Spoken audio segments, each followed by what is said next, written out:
तो हेलो, नमस्कार, आदाब, सत श्री अकाल। स्वागत करती हूँ आप सभी का फिर से इस इंफॉर्मेटिव वीडियो में, जो लगातार मैं आपको बता रही हूँ कि देश और दुनिया में क्या चल रहा है और देश और दुनिया की वास्तविक हालात क्या है। जो बताया जा रहा है, वो जो दिखाया जा रहा है, वो जो आपको समझाया जा रहा है या समझाने की कोशिश की जा रही है, वो वस्तुतः कितना सत्य है या असत्य है। तो एक सत्य विश्लेषण पूर्ण जानकारी के आधार पे मेरे ये वीडियोस है और मुझे बहुत खुशी है कि आप लोग लगातार इतने अच्छे कमेंट्स कर रहे हैं, इतनी अच्छी तरीके से रिस्पांस कर रहे हैं मेरे सारे वीडियोस को, इतने अच्छे से आप देख रहे हैं और आप लगातार कोशिश कर रहे हैं कि आप मुझे मोटिवेट कर सके। आप लगातार मुझे बहुत अच्छे अच्छे कमेंट्स कर रहे हैं और शेयर्स तो बहुत ज्यादा हुए पिछले कुछ वीडियोस, जिसमें मैंने आपको देश, दुनिया, चाइना, वार और बहुत सारी चीजें मैंने आपको डिफरेंट सब्जेक्ट्स पे बताई है। कुछ करंट अफेयर्स पे मैंने आपको विश्लेषण पूर्ण इन्फॉर्मेशन दी है, बहुत अच्छी अच्छी जानकारियां मैंने आपको दी है।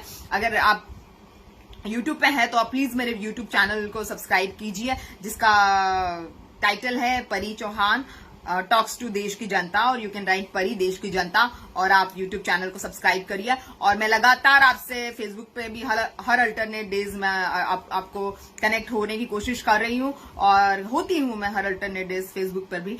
और मैं कोशिश करती हूँ कि लगातार मैं आपको बहुत विश्लेषण पूर्ण जानकारी और बहुत सटीक जानकारी, एक बहुत कम शब्दों में बहुत ज्यादा जानकारियां मैं आपको दे सकूं, ताकि आपका समय बचे, एनर्जी बचे। आप पता है आज के जमाने में सबके पास समय की कमी होती है, एनर्जी की कमी होती है। दिन भर आप जो न्यूज चैनल्स में और हर जगह पे जो अननेसेसरी की फालतू की इंफॉर्मेशन आपके दिमाग में जाती है, उससे मैं आपको बचा रही हूँ, एक तरह से समझ लीजिए। और मैं चाहती हूँ कि आप मेरे वीडियोस को देखिए और आप एक दूध का दूध, पानी का पानी जिसे कहते हैं, उस तरीके से मैं आपको चीजें एक कम शब्दों में अच्छी रिसर्च में आपके सामने पेश करने जा रही हूँ। तो उसके लिए आप मेरा चैनल सब्सक्राइब करिए और फेसबुक पर आप परी चौहान और डैश फैंस लिखेंगे तो आपको एक अकाउंट खुलेगा और एक पेज खुलेगा, दोनों में ही आप मेरे वीडियोस देख सकते हैं। कुछ लोगों को ये पूछना था कि उनके कमेंट्स नजर नहीं आते, तो मैं आपको बता दूं कि आपके कमेंट्स इंटैक्ट है। कभी कभी रीपोस्टिंग के चक्कर में जो कमेंट्स आप लोग नहीं देख पाते हैं, लेकिन आपके कमेंट्स जो है बहुत अच्छी तरह से इंटैक्ट है और आपके कमेंट्स वहीं पर है जहां पर आपने दिए थे। कभी कभी रीपोस्टिंग के चक्कर में समझ में नहीं आता है और मैं खुद पर्सनली आपके कमेंट्स को देख रही हूँ और मैं अप्रिशिएट करती हूँ कि आप लोग इतनी पॉजिटिवली सारी विश्लेषणपूर्ण जानकारियों को ले रहे हैं और वीडियोस को इतने पॉजिटिवली आप रिस्पॉन्ड कर रहे हैं, जिसकी वजह से मैं आपके तक अपने विचार पहुंचाने में सक्षम हो पाई हूं और मुझे बहुत खुशी है कि मैं ऐसा कर रही हूं। आज की वीडियो में मैं आपको राफेल लड़ाकू विमान जो हमारे देश में आए हैं, भारत में 5 लड़ाकू विमान आए हुए हैं फ्रांस से, उसके बारे में मैं आपको बताने वाली हूँ कि कैसे जो राफेल लड़ाकू विमान हैं वो दहशतगर्दी का आलम पैदा कर रहे हैं दूसरे देशों के अंदर।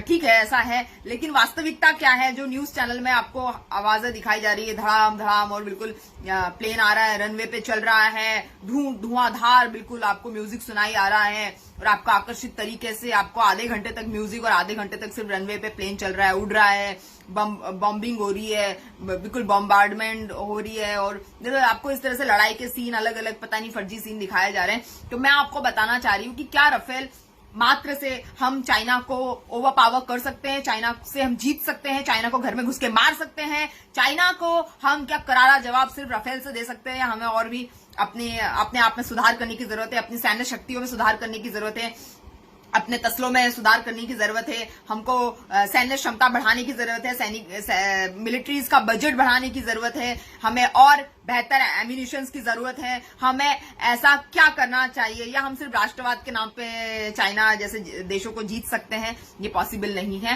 राष्ट्रवाद के नाम पे जंग नहीं हो सकती। राष्ट्रवाद कहने सुनने में अच्छा लगता है, न्यूज चैनल्स में दिखाने के लिए अच्छा लगता है, लेकिन कोई भी जंग राष्ट्रवाद के नाम पे नहीं जीती जा सकती है। ये बात सच्चाई है और इस सच्चाई को आप लोग भी मान ले, मैं भी मानती हूँ, सभी लोग हम लोग मान ले, देशवासी, हमारे देश के जनता को धोखे में ना रखा जाए। और ये जितनी जल्दी हम लोग मान लेंगे उतना बेहतर होगा, क्योंकि चीन को घर में घुस के मारना सिर्फ राफेल के दम पर पॉसिबल नहीं है, बिल्कुल पॉसिबल नहीं है। ये बात आप गांठ बांध लीजिए। मैं आपको आज बताऊंगी, सबसे पहले मैं कोरोना के आंकड़े आपको बता दूं कि हमारे देश में कोरोना के आंकड़े जो है वो 35 लाख से क्रॉस हो चुके हैं, 36 लाख के आसपास पहुंचने वाले हैं। आपको पता है गूगल में जो इन्फॉर्मेशन छपती है वो 100% सही नहीं होती है, तो कोरोना के आंकड़े जो मैं आपको बता रही हूँ, कोरोना के आंकड़े बहुत ज्यादा हमारे देश में आगे निकल चुके हैं, और जो है मरने वालों की संख्या है 64,000 जो मरने वालों की संख्या हो गई है।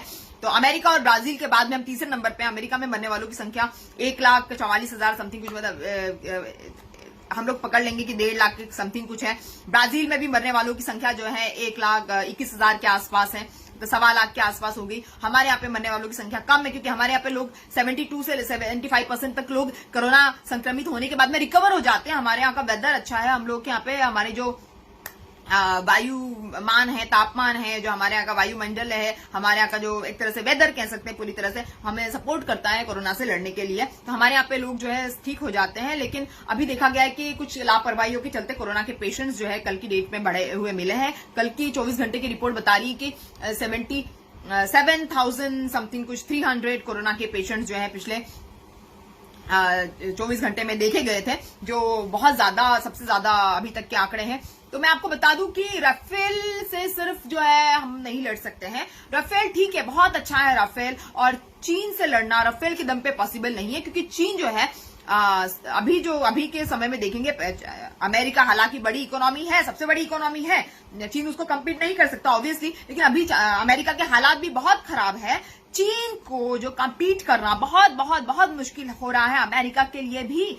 अमेरिका के ठीक है कि अमेरिका की जो ब्रदरहुड्स है और ब्रदर कंट्रीज है बहुत ज्यादा है, और अमेरिका के फ्रेंड्स बहुत ज्यादा हैं। चाइना के पास में कोई फ्रेंड्स नहीं है, चाइना जो है अकेला पड़ गया है। नेपाल है और सिर्फ पाकिस्तान है चाइना के पास में। लेकिन चाइना के पास में अभी के टाइम में हम देखेंगे तो बहुत बड़ी इकोनॉमी है, और अभी कोरोना काल में जब सारे देश जो है माइनस में जा रहे हैं, अर्थव्यवस्था सब जगह गड़बड़ाई हुई है, अभी भी चाइना जो है पॉजिटिव इकोनॉमी में चल रहा है। हमारे यहाँ की जो है -12% हो रही है, उसके यहाँ पे अभी भी पॉजिटिविटी में इकोनॉमी चल रही है।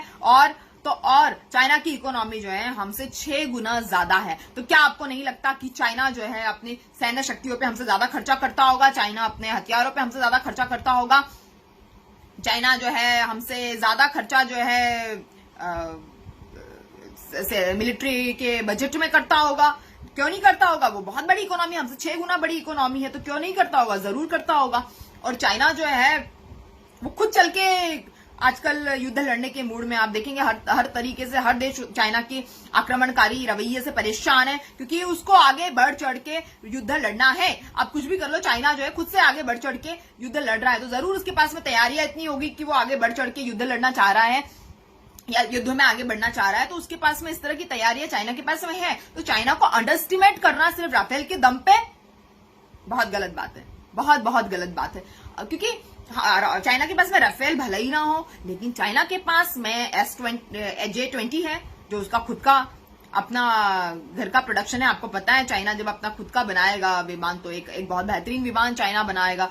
उसके पास में J-10 है, J-11 है, S-27 है, जो मतलब बहुत ही बेहतरीन लड़ाकू विमान है। ठीक है, वैसे नहीं है जितने राफेल है, लेकिन ये सारे बहुत बेहतरीन लड़ाकू विमान चाइना के पास में है। और चाइना के पास में ये उसके होम प्रोडक्ट्स है, मतलब उसके पास में पैसा बच रहा है विमान मंगाने का, तो वो डेफिनेटली सैन्य शक्तियों पे खर्चा करेगा कि एम्यूनिशन वो खुद प्रोड्यूस कर रहा है। ठीक है, मतलब राफेल की रिपोर्ट हालांकि अच्छी है। सीरिया है, लीबिया है, अफगानिस्तान है, उसके बाद में इराक है, सब जगह पे जो है बहुत अच्छा जो है इसकी मजबूती देने वाला है राफेल। इसकी जो परफॉर्मेंस है बहुत अच्छी है। राफेल की परफॉर्मेंस जो है हमेशा उसने देशों में संकटों में बहुत अच्छी परफॉर्मेंस दी है। जंग के समय सभी देशों में उसने बहुत अच्छा अपने आप को बेहतरीन एक प्रदर्शन किया है, इसीलिए हमने भी राफेल मंगाए हैं। हमने 5 राफेल मंगाए हुए हैं, जिसमें 3 जो है सिंगल सीटर है, 2 जो है डबल सीटर है। और ये जो है सिर्फ मतलब राफेल के दम पे चीन से आजादी मुश्किल है, चीन से युद्ध में लड़ पाना बहुत मुश्किल है। तो आप सोच रहे होंगे कि हमारा राफेल आ गया, राफेल आ गया, राफेल आ गया। और मतलब मुझे लगता है कि इतना भी अच्छा नहीं हुआ राफेल आने से। जितने टीवी चैनल्स दिखा रहे राष्ट्रवाद के नाम पे जो ये इतना दिखा रहे हैं, मुझे लगता है कि मतलब ठीक है J-20 जो उनका थोड़ा एक पीढ़ी कमजोर है, उनका हो सकता है कि राफेल जो है छोटा है, छोटा होने की वजह से उसमें ज्यादा एम्यूनिशन, उसमें ज्यादा जो है विध्वंसकारी पदार्थ जो उसमें ले जाए जा सकते हैं, क्योंकि राफेल जो छोटा है, हल्का है। हम समझ सकते हैं कि राफेल जो है वो हमारे देश की वेदर को सूट करता है।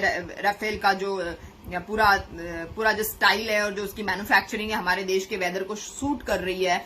लेकिन चाइना इतना भी पीछे नहीं है। चाइना एक साम्यवादी देश है, वो होता कुछ है, बताता कुछ है, छुपाता कुछ है, और 90% इन्फॉर्मेशन जो है मीडिया में नहीं आती है। हमें अभी पता नहीं है कि चाइना की खुद की अपनी तरफ से क्या प्रेपरेशंस हैं, अभी तक हमें पता नहीं है। हम लोग सिर्फ एक अंदाजा लगा रहे हैं उसकी पुरानी रिपोर्ट्स के बलबूते पर। हो सकता है जो पुरानी रिपोर्ट्स उसने दी है वो भी शायद गलत दी है। शायद हमने उससे युद्ध लड़ा था, 62 में युद्ध लड़ा था, 65 में युद्ध लड़ा था, 71 में युद्ध लड़ा था। तो हमारी यहाँ की जो सेनाएं हैं वो काफी अनुभवी है। उसके बाद में हमने पाकिस्तान से लगातार हमारी लड़ाइयां चलती रहती, करगिल का हुआ, फिर अभी रिसेंटली बालाकोट का हुआ।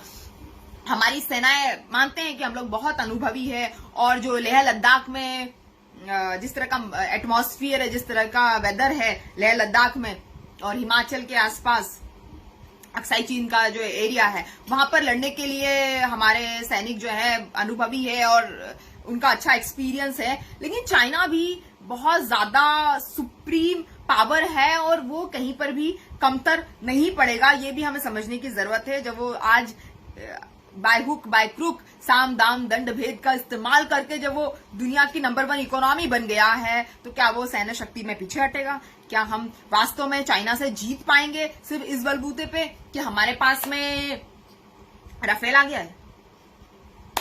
Not possible. तो हमें एक्चुअली सच्चाई जानने की जरूरत है कि पूरी सच्चाई में एक्चुअल में पूरी सच्चाई क्या है और किस तरह की सच्चाई है, ये हमें एक्चुअली जानने की जरूरत है, जो मैं आज आपको बता रही हूं। सबसे पहले मैं आपको 2 स्टडीज बताऊंगी। एक centre for new American studies है, जिसको हम लोग बोलते हैं CANS, और एक है वेलफेयर स्टडी जो है, ये हार्वर्ड कैनेडी स्कूल जो है, Harvard Kennedy school of government at Boston. तो Harvard Kennedy school of study of government at Boston जो है, वो जो हम उसको वेलफेयर स्टडी कहते हैं, उसके हिसाब से, और CANS के हिसाब से, जो मैंने आपको बताया centre for new American security study और अमेरिकन स्टडी भी इसको कहते हैं। तो इसके हिसाब से जो 2 स्टडीज के हिसाब से बताया कि भारतीय सेनाएं जो है वो हमेशा चीनी सेनाओं से बीसी रहती है। ये स्टडीज थोड़ी पुरानी स्टडीज है, तो उसमें बताया कि जो इंफ्रास्ट्रक्चर्स है हमारे यहाँ के, जो हिमालयन क्षेत्र में हमारे इंफ्रास्ट्रक्चर है वो भी बेहतरीन है हमारे देश के। भारतीय सेनाएं भी चीनी सेनाओं से 20 रहती है, मतलब 19 नहीं है, 20 ही हमारे यहाँ की सेनाएं। उसमें यह भी बताया गया है कि भारत के पास में बहुत ज्यादा अनुभव है, मतलब लो इंटेग्रिटी एरिया में या जो पहाड़ी एरिया है उसमें कैसे लो इंटेग्रिटी वॉर करना है और पहाड़ी एरिया में किस तरह से लड़ना है, इसका भी भारत को ज्यादा एक्सपीरियंस है। मतलब इंफ्रास्ट्रक्चर अच्छा है, सैन्य शक्ति हमारे पास में एक्सपीरियंस्ड है, हमको लो इंटेग्रिटी वॉर पता है, मतलब पहाड़ी इलाकों में हमें कैसे लड़ना है हमें वो भी पता है। उसके बाद में लेह लद्दाख में हमारे इंफ्रास्ट्रक्चर इतने अच्छे हैं, जिसके बारे में मतलब न्यू अमेरिकन स्टडी सेंटर बता रहा है ना, और जिसके बारे में बोस्टन यूनिवर्सिटी बता रही है, गवर्नमेंट की बोस्टन यूनिवर्सिटी है, जिसमें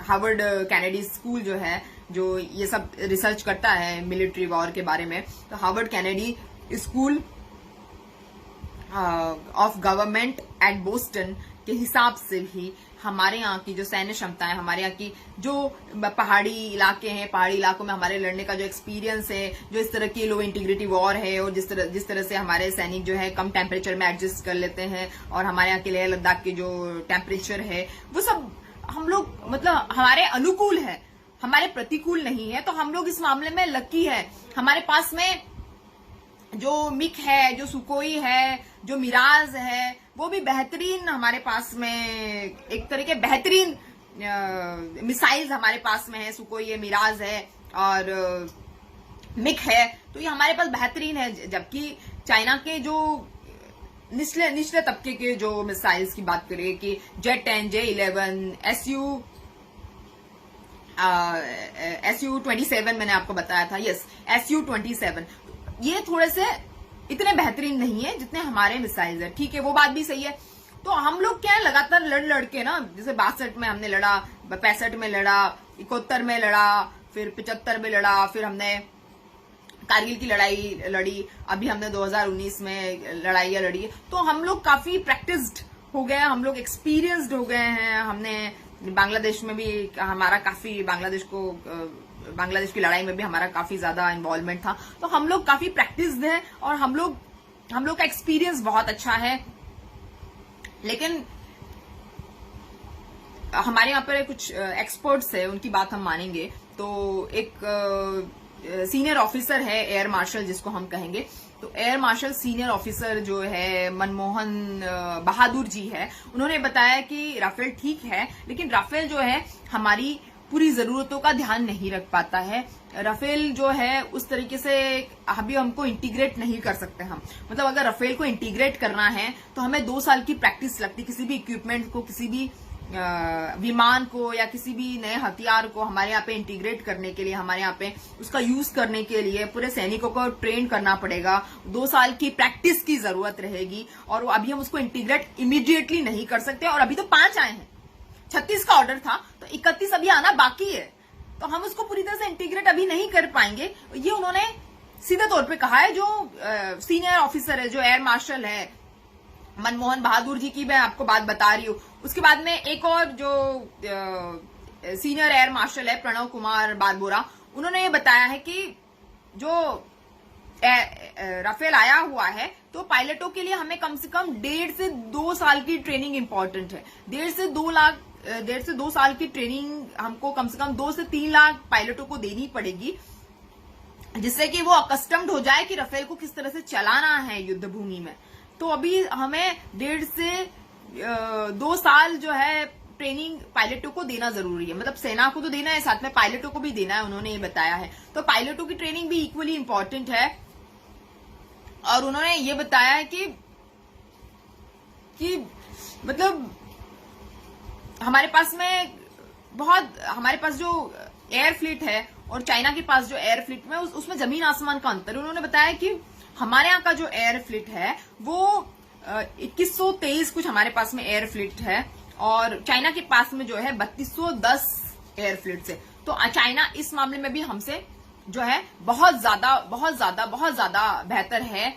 और अगर हमारे पास में राफेल है तो हम चाइना के पास में J-20 है जिसका पूरी दुनिया में बहुत ज्यादा बोलबाला है। J-20 को दुनिया के चप्पा चप्पे, मतलब हर छोटा से छोटा देश जो है J-20 की पावर को जानता है। हालांकि राफेल से एक पीढ़ी पुराना है लेकिन उसकी पावर को पूरी दुनिया जानती है। तो चाइना के पास में फिर हम लोग अगर जमीनी सतह पे बात करें, अगर हम थल सेना, तो हम वायु सेना की हमने बात की, अगर हम थल सेना की बात करेंगे तो थल सेना में जो चाइना के पास में जो है 33,000 जो है आर्म्ड व्हीकल है जो जमीन पे चलते हैं, 33,000। लेकिन हमारे पास में कितना है? 8,886।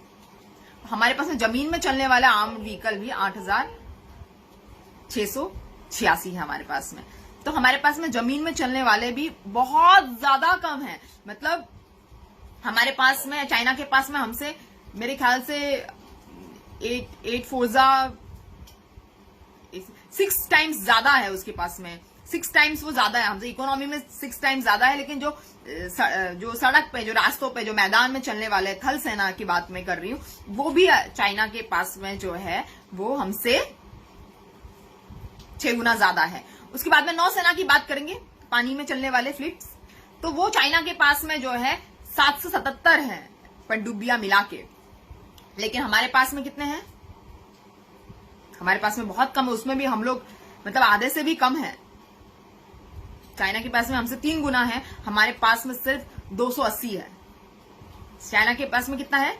777 पानी में तैरने वाली फ्लीट्स की बात कर रही हूं, और हमारे यहाँ पे वो भी जो है चाइना से बहुत बहुत बहुत कम है। 777 की तुलना में हमारे यहाँ पर अगर आए तो 280 ही पानी में तैरने वाली फ्लीट से।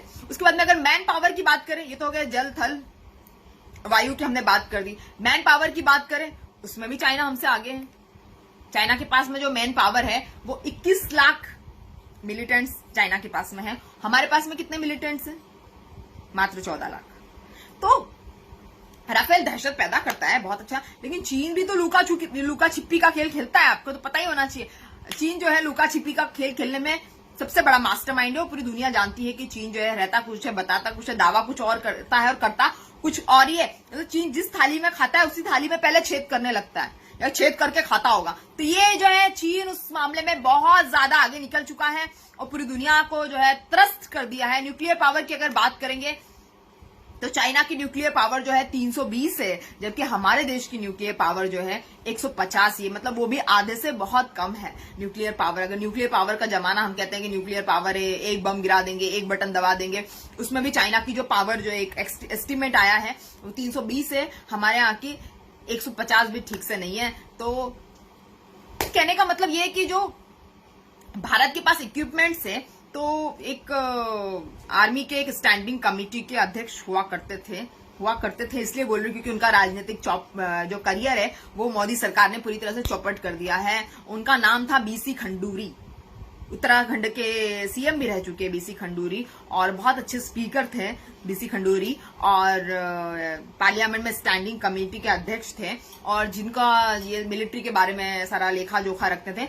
उनके हिसाब से 68% जो हमारे पास में इक्विपमेंट्स है, एम्यूनिशन जिसको हम लोग मिलिट्री लैंग्वेज में कहते हैं, तो 68% इक्विपमेंट्स जो हमारे पास में है वो आउटडेटेड है। बीसी खंडूरी के नेतृत्व में जो कमेटी बनी थी, उस कमेटी का मानना था कि हमारे पास में आउटडेटेड इक्विपमेंट्स है, हमारे पास में वैसे इक्विपमेंट्स नहीं है जो चाइना अपग्रेड करता है, जो अमेरिका अपग्रेड करता है। इस तरह के हमारे जो इक्विपमेंट्स है, हमारे जो एम्यूनिशंस है, वो इतने अपग्रेडेड नहीं है, ऐसा बीसी खंडूरी की नेतृत्व में कमेटी ने बताया था। उसके बाद आप जानते हैं बीसी खंडूरी का जो करियर तबाह हो गया है, पॉलिटिकल करियर ऑलमोस्ट खत्म हो गया। उनको चेयरमैन की जो पोस्ट थी वो भी उनसे छीन ली गई है। तो उन्होंने इस तरह की रिपोर्ट दे डाली। उन्होंने बताया था कि हमारे पास में जो है सिर्फ 8 मॉडर्न और 24 कंटेम्प्रेरी इक्विपमेंट्स है। तो मतलब हमारे पास सिर्फ 8 मॉडर्न, मतलब नए जमाने के सिर्फ 8 इक्विपमेंट्स है हमारे पास में, और हमारे पास में जो है कंटेम्प्रेरी इक्विपमेंट सिर्फ 24 है। और ये जो रिपोर्ट है ये 2018 की रिपोर्ट थी और उसमें ये बताया गया था, 2018 की रिपोर्ट में ये बताया गया था कि हमारे यहाँ पे जो है 42 स्क्वाड्रंस की जरूरत है। कब बताया गया था? हाँ, बताइए, मतलब ये इन्फॉर्मेशन इसके पहले भी कई दशकों पहले भी आई थी, लेकिन अभी 2018 में भी बताया गया कि हमारे पास में जरूरत 42 स्क्वाड्रेंट की है। एक स्क्वाड्रेंट मतलब एक लाइन में 16 से 17-18 जो है हवाई जहाज या मिसाइल्स खड़े रहते हैं। तो हमारे पास में ऐसे 42 स्क्वाड्रेंट्स की हमें जरूरत है। लेकिन आज से कई सालों के बाद में भी, मेरे ख्याल से 2 दशक हो गए हैं, और 2018 में भी बीसी खंडूरी की रिपोर्ट ने भी बताया था, 2 दशकों के बाद में भी हमारे यहाँ पे जो रिपोर्ट्स आई है और रिपोर्ट्स में बताया जा रहा है कि हमारे पास में 42 स्क्वाड्रेंट्स ना होके राफेल के आने के बाद में भी हमारे यहाँ पे सिर्फ 28 स्क्वाड्रेंट्स है, जो बहुत बहुत बहुत बहुत बहुत कम है। अगर हमें लड़ाई करना पड़ जाए आज की डेट में, पाकिस्तान है या चाइना है या अमेरिका है, हमें आज की डेट में अगर आज हमें लड़ना पड़ जाएगा, तो हमारा जो तसला है हमारे पास में, भारत के पास में, वो भी 10 ही दिन का तसला है हमारे पास में। मतलब सिर्फ हम टीवी पे राष्ट्रवाद की जंग खेल रहे हैं, हम सतह पे या पानी पे या हवा में हम जंग नहीं कर पाएंगे, क्योंकि हमारे पास भी जो तसला है वो सिर्फ 10 दिन ही चलेगा। मतलब जो जमा पूंजी जो सारी हमने की है वो सिर्फ 10 दिन ही हमारे पास में चल सकती है। तो ऐसा जो है कमेटी की रिपोर्ट थी, और आपको पता है कि ऐसी रिपोर्ट देने के बाद में बीसी खंडूरी को जो है वो बहुत ज्यादा उनको क्रिटिसाइज करके उनको भगा दिया गया पार्लियामेंट से एक तरह से।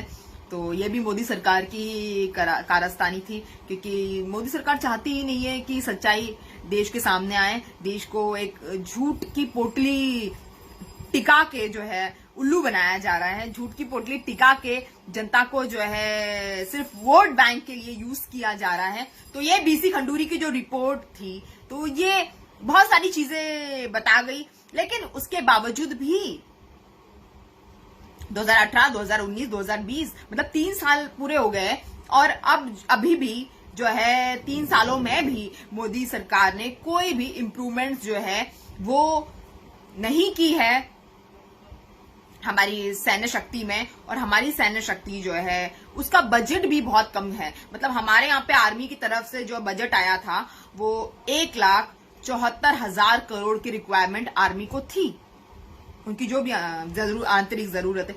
1,74,000 की रिक्वायरमेंट की बजाय वित्त मंत्री निर्मला सीतारमण जी ने सिर्फ और सिर्फ जो है 1,37,000 नहीं सॉरी 1,13,734 मतलब 1,13,734 करोड़ रुपए ही बजट में दिए गए हैं। मतलब कितने कम है? मांगे कितने थे? 1,74,000, दिए कितने? 1,13,000 या 1,14,000 पकड़ लो। तो मतलब ये भी जो है कितना कम है, करीब करीब जो है 60,000 करोड़ जो है कम दिए गए, जो बहुत बड़ी राशि अपने आप में 60,000 जो है करोड़ बहुत बड़ी अपने आप में एक राशि है। मगर इस तरह से सेना को ट्रीट किया जाता है। मैं देख रही हूँ बहुत सारे सैनिक जो है परेशान हैं, बहुत सारे सैनिक वीडियोस बना रहे हैं कि हमें बहुत टॉर्चर है, हमें ठीक से खाने को दिया नहीं जाता है, हमें ऐसी पानी वाली दाल दी जाती है, इसमें पानी मिला होता है। बहुत सारे सैनिक बोल रहे हैं कि एक दो सैनिकों ने सुसाइड की कोशिश की है क्योंकि उनको कोई ट्रेनिंग या उनको कोई मॉरल बूस्टिंग नहीं दी जा रही है, उस तरह से उनके ऊपर एक ध्यान नहीं दिया जा रहा है। वो रात दिन जो है एक तरह से हम कहें तो रात दिन वो एक दहशत में है। और एक सैनिक ने तो अपने आप को गोली मार ली, उसकी बेटी ने ये बताया है या उसके बेटे ने बताया शायद कि मेरे पापा कभी ऐसा नहीं कर सकते थे, जरूर कुछ ना कुछ उनके साथ में ऐसी चीजें हुई है जो वो सहन नहीं कर पाए हैं। तो इस तरह की चीजें निकल के सामने आ रही है। और जो हमारे यहाँ पे जितनी रिक्वायरमेंट थी, हमारे यहाँ पे जितना हमारे यहाँ सैन्य बल होना चाहिए था, हमारे यहाँ पे जितना खर्चा आर्मी पे हमें करना चाहिए था, हम वो नहीं करते। मतलब हमारे यहाँ का खर्चा जो है $73 बिलियन, 73 बिलियन डॉलर जो है हमारे यहाँ का आर्मी का खर्चा है। लेकिन चाइना का जो आर्मी का खर्चा है, आप जानकर हैरान हो जाएंगे कि चाइना का आर्मी का जो खर्चा है 261 बिलियन डॉलर है। जी हाँ, कितना? 261 बिलियन डॉलर।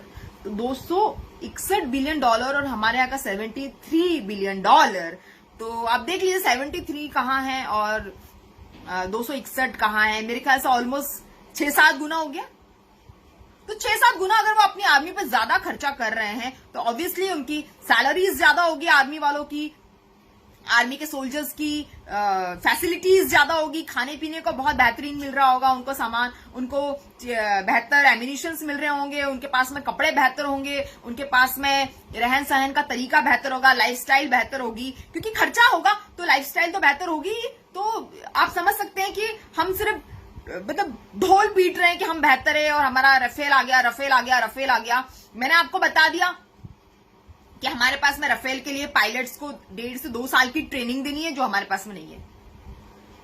रफेल आने से चलाना भी तो पड़ेगा ना पायलट को, 1.5 से 2 साल अभी लगेंगे। अभी आया है 4 दिन नहीं हुए और न्यूज चैनल्स ने बिल्कुल बम फोड़ने चालू कर दिए, बड़े बड़े राष्ट्रवाद के झंडे गाड़ने चालू कर दिए, मोदी सरकार की तारीफ करते थकते नहीं है। एक से एक बिल्कुल मीडिया वाले बैठे हैं, रफेल आ गया है, ये हो गया है, जंग का ऐलान कर देंगे, घुस के मार देंगे, डर गया है चाइना, भाग जाएगा डर के, रफेल देख के बिल्कुल चौकन्ना हो गया है चाइना, रफेल देख के हाथ पैर कांप रहे हैं कि चाइना लड़ेगा तो क्या भूटान चाइना के साथ में नहीं लड़ेगा, पाकिस्तान चाइना के साथ में नहीं लड़ेगा, श्रीलंका चाइना के साथ में नहीं लड़ेगा।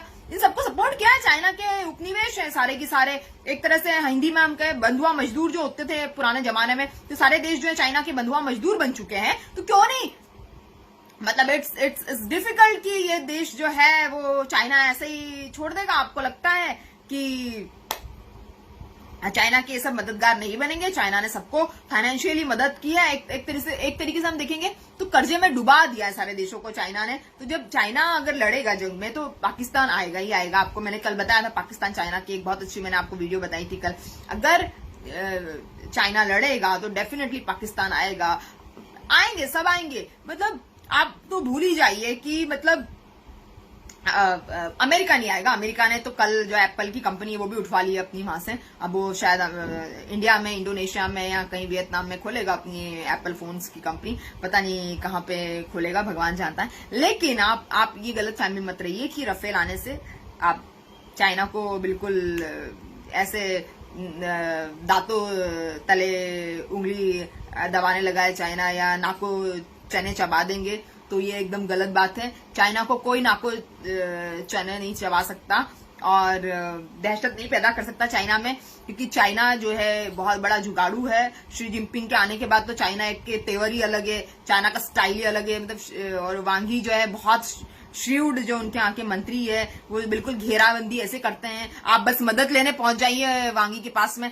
एंड ही इज द श्रीवेस्ट पीपल से फॉरेन मिनिस्टर एवो, कि वो बिल्कुल फंसा लेते हैं, अटका लेते हैं, और वो बिल्कुल आप उनको, उनकी शक्तियों को, उनकी विदेश नीतियों का परख नहीं पाएंगे और आप जो है सरेंडर कर जाएंगे। उसके बाद में हम देखते हैं कि चाइना में जो आवाम है, वहां की जो जनता है, वो भी देश के साथ में है। चाइना क्या करता है, देश की जनता साथ में है। सैनिकों के अंदर उन्माद है, आप देख सकते हैं फोटोग्राफ्स आ रहे हैं, उन्माद है सैनिकों के अंदर। अमेरिका से भी लड़ने के लिए जब तैयार हो सकता है और हाथों हाथ आड़े हाथों ले सकता है, अमेरिका को हाथों हाथ जो है तैनाती दे सकता है चाइना, तो हम तो फिर अमेरिका से बहुत पीछे हैं। अमेरिका, आपको पता है कि अमेरिका की इकोनॉमी की कोई बराबरी नहीं कर सकता। अमेरिका के पास जो कंपनियां हैं जो उनकी कोई बराबरी नहीं कर सकता, लेकिन फिर भी चाइना जो है डट के जो है अमेरिका को बिल्कुल इनटॉलरेंट होके लड़ाई के लिए उकसा रहा है। और चाइना जो है अमेरिका से आंखों में आंखें डाल के बात कर रहा है। तो